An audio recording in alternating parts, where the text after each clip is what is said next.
My wife was barely in the ground when my daughter-in-law walked up to me in the pouring rain and told me to pack my bags for a cheap nursing home. I didn't say a word. I just got into my neighbor's truck and let him drive me away. But he didn't take me home. He drove me to a deserted warehouse on the edge of Atlanta, handed me a key, and said, "This is something only you can know, and you must never tell your son."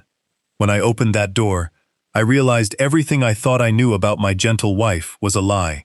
If you believe a mother will do anything to protect her family, stay with me.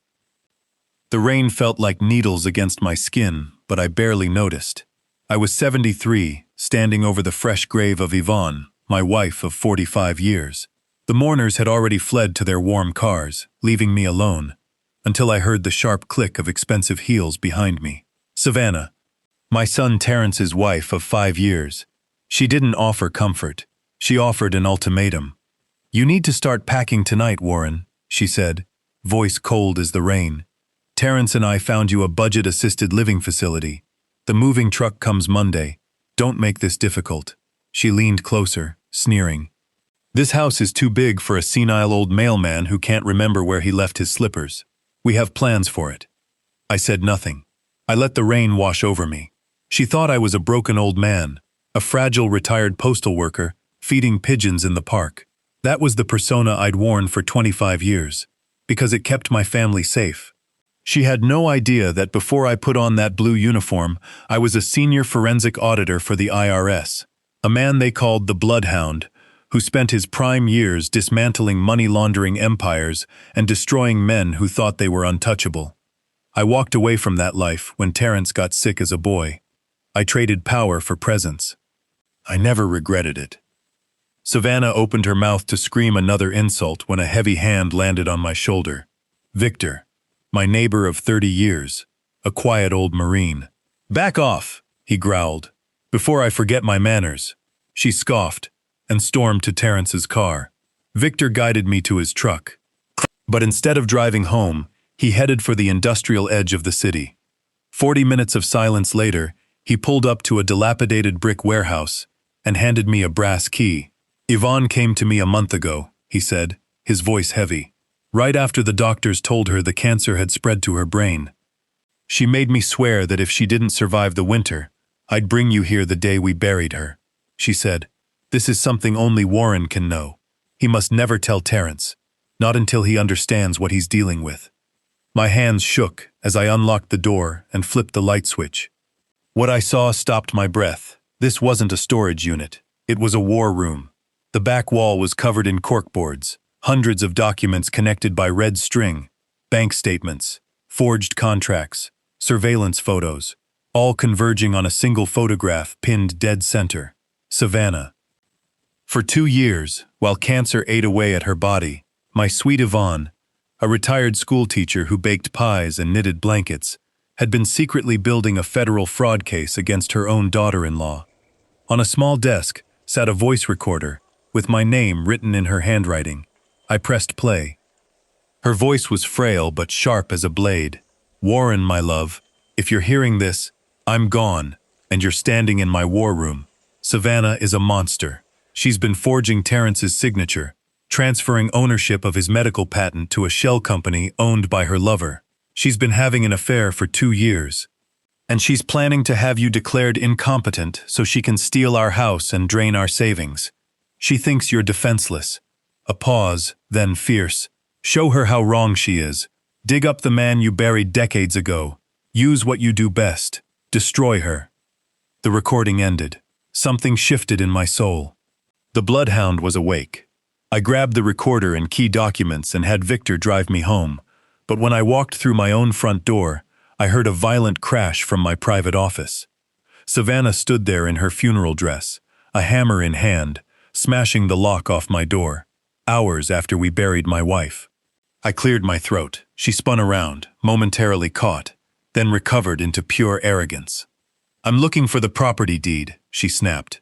"Fight me, and I'll make sure the psychiatrist tomorrow locks you away for good." The old auditor in me wanted to end her right there.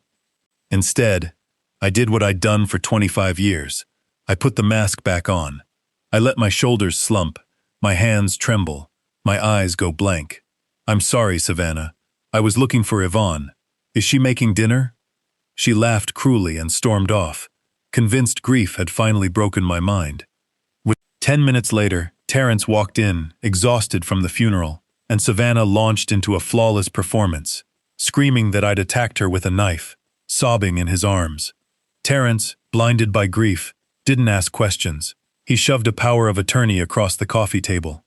"Sign it, Dad. Let us get you help." I signed, using a forged scribble, not my real signature, with a fountain pen loaded with thermal ink from my old fieldwork. In 24 hours, every signature on that document would vanish, and the forgery itself would be legally worthless. That night, once the house was silent, I dropped the act completely. I opened a hidden biometric safe and called Marcus, an old agency colleague running private security downtown. "I need everything on a man named Preston," I told him. "He's sleeping with my daughter-in-law and stealing my son's medical patent." Marcus's intel confirmed it. Preston Sinclair, CEO of Vanguard Tech Ventures, a predatory investor with a well-documented habit of exploiting black entrepreneurs. Terrence had pitched him his invention months earlier. Preston hadn't rejected it. He'd stolen it, funneling stolen money through offshore shells to fund his own empire, all routed through Savannah. I needed proof of their next move. So I bought a janitor's uniform, walked invisibly past security into Preston's office, and planted a listening device under his desk. That night, in my truck, I heard everything. The patent rebranded as his own, a press unveiling planned for Friday at the Atlanta Innovation Gala. Then I heard Savannah's voice on his speakerphone, purring with satisfaction. "It's done," the old man signed. "Tomorrow I throw him into hospice and drain his accounts." Terrence suspects nothing. Every word was recorded. I had 4 days to burn their world down. The next morning, Savannah marched into my home with a slick appraiser to inventory my late wife's belongings as estate sale junk. I played my part, the trembling old man, while 6 hidden cameras in the smoke detectors and bookshelves recorded every criminal word she spoke. Then, serving her tea, I dropped a single sentence. "Are you sure Preston's giving you that 50% equity he promised?" She froze, the blood drained from her face. There was no way a senile old man should know that name. I let confusion wash back over my expression, mumbling about a neighbor's dog named Preston, and shuffled away, leaving her paranoid, unraveling, terrified. That afternoon, alone in my server room, I broke into her laptop in 7 minutes. What I found was worse than theft. She'd stolen Terrence's identity to take out $200,000 in predatory loans, funneling every cent into Preston's failing company, setting my son up to be buried in debt he didn't even know existed. When Terrence called me, exhausted and defeated, blaming himself for the company's collapse, it took everything in me not to tell him the truth. But the trap wasn't finished. "Hold on until Friday," I told him. "Don't sign anything away." I walked into First Atlanta Fidelity Bank dressed as a frail old man and was nearly thrown out by a receptionist until I handed her a routing number that triggered a priority override. Minutes later, I stood before Managing Director Richard Croft, who sneered at me until I dropped my disguise, straightened my spine, and slid my old Treasury credentials across his desk. Level 8 clearance, the kind that freezes banks without a judge's signature. "Preston Sinclair has been laundering stolen funds through your accounts for 2 years, I told him. One call, and this bank becomes a headline. Croft nearly collapsed. I gave him a way out. Freeze Preston's accounts silently, and let me buy his $5 million corporate debt outright. 45 years of my and Yvonne's quiet savings, cashed in for justice. Croft signed everything. Preston now worked for me without knowing it. Thursday morning, Savannah kissed Terrence goodbye for a fake business trip, then turned on me the second his car left the driveway. She locked me in my bedroom behind a deadbolt she'd secretly installed, promising to starve and dehydrate me before the psychiatric transport arrived. The moment her car disappeared, I picked the lock in 12 seconds, pulled my old charcoal pinstripe suit from the back of my closet, armor I hadn't worn in 20 years, and dressed for war. From my safe I gathered the financial records, the affair photographs, and the crown jewel, a federal arrest warrant for both Preston and Savannah, secured through Marcus's contacts. I sealed it all in a plain manila envelope and headed for the gala. The Atlanta Innovation Gala sparkled with old money and older prejudice.